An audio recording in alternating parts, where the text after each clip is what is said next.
The Little Rock City Board has approved nearly $1.5 million to go to Kanis Park. The board got a lot of feedback from people in the area about what they'd like to see. And at the top of the list is community basketball courts. THV11's Jay Jackson has a breakdown of the improvement plan. A part of that plan was to rebuild basketball courts. Kanis used to have basketball courts in 2018, but the Arkansas Department of Transportation had to demolish them when they did reconstruction on I-630, widening the lanes. Basketball courts used to belong right there.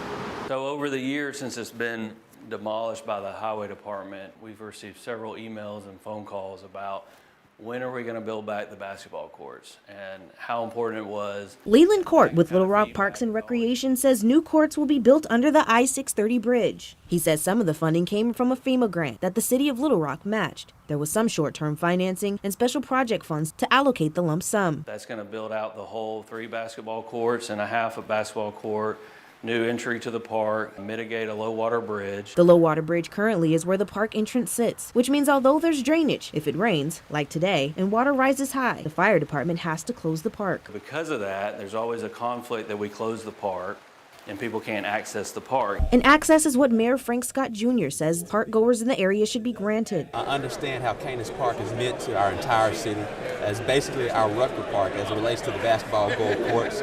We all understood that due to the 630 expansion westward, it had to come down. But it was a commitment I made along with members of the city board to ensure that we brought it back. In a statement to THV11, Little Rock City Manager Bruce Moore says the city is very excited about the future of Kanis Park. There's been a major void in the heart of Little Rock since the courts went away. He adds that he's looking forward to seeing basketballs bouncing under the bridge in the near future. This is the missing component. I think it's a perfect fit for the whole park and it's going to be really exciting. In Little Rock, Jay Jackson, THV11 News.